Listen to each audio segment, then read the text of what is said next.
Salut! Aujourd'hui, je vais vous expliquer le futur simple.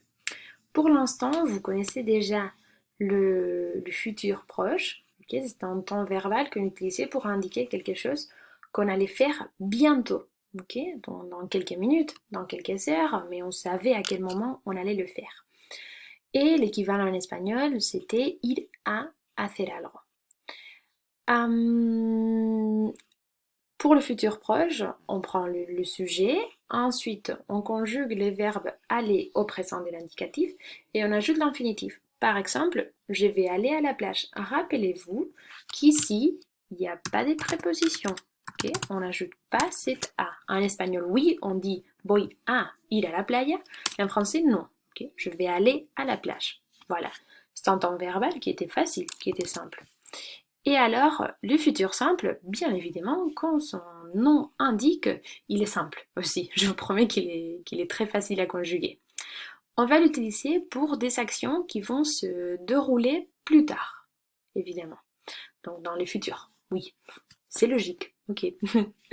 On l'utilise aussi pour exprimer la condition sur le présent. Par exemple, s'il fait beau, nous irons à la plage. Attention à ne pas confondre avec une autre hypothèse qui est si plus imparfait, alors conditionnel. S'il faisait beau, nous irions à la plage. Okay, j'insisterai plus tard sur la différence entre le conditionnel et le futur. Deux exemples déjà. Cet été, j'irai à Paris, ou s'il fait beau, nous irons à la plage. Voilà, des choses qui vont se passer plus tard. Pour la formation, comment fait-on pour conjuguer un verbe au futur simple? On prend l'infinitif et on ajoute les terminaisons qui ressemblent, qui rappellent un petit peu au verbe avoir. Pour les verbes qui font l'infinitif en RE, on supprime le E parce que sinon on aurait trop de voyelles et c'est compliqué. Donc par exemple, avec le verbe prendre, on va supprimer le E final. Et les terminaisons vont être AI, AS, A, ONS, EZ et ONT. Voilà. On va prendre un verbe qui est régulier, qui n'a rien de spécial, par exemple le verbe chanter, qui est celui que je prends toujours pour les exemples. Et là, voilà, vous avez déjà un exemple, avec chanter.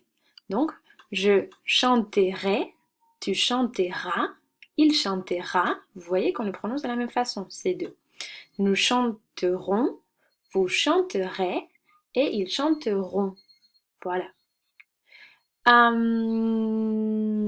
Je reviendrai au conditionnel plus tard, mais ça c'est assez important. Comme toujours, il y a des exceptions. Je suis désolée, c'est la langue française. Alors, il y a certains verbes, en plus ce sont des verbes qu'on utilise assez fréquemment, qui sont irréguliers. Voilà.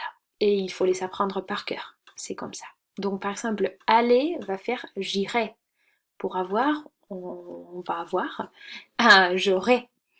Pour courir, on a courait. Pour devoir, je devrais. Envoyer, enverrait.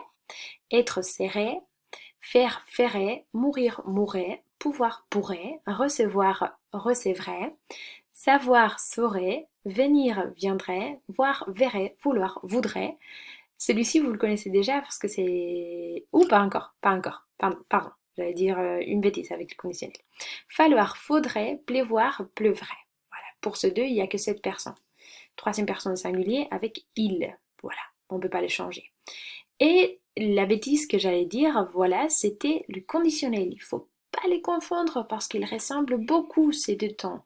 Donc, on l'utilise pour une autre chose, voilà, comme je vous avais dit déjà, imparfait conditionnel présent.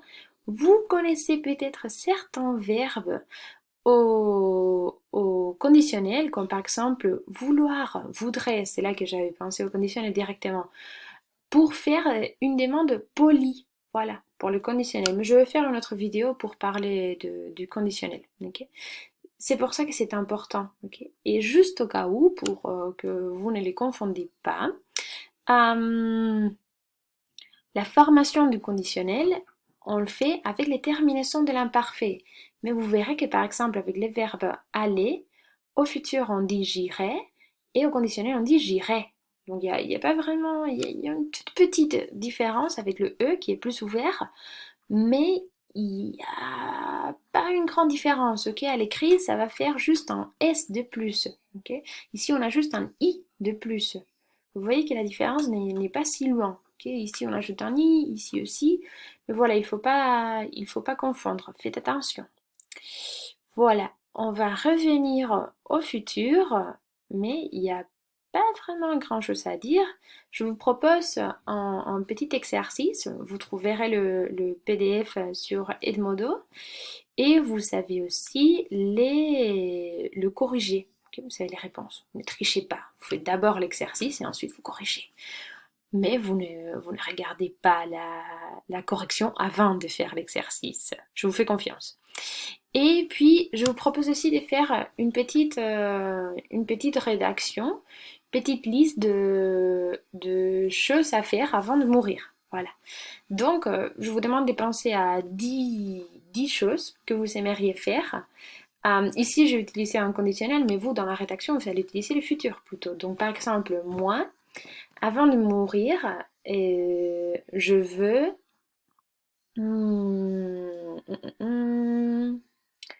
Ah, si j'utilise je veux, ça va pas marcher. Pardon, j'aurais dû penser à ça avant.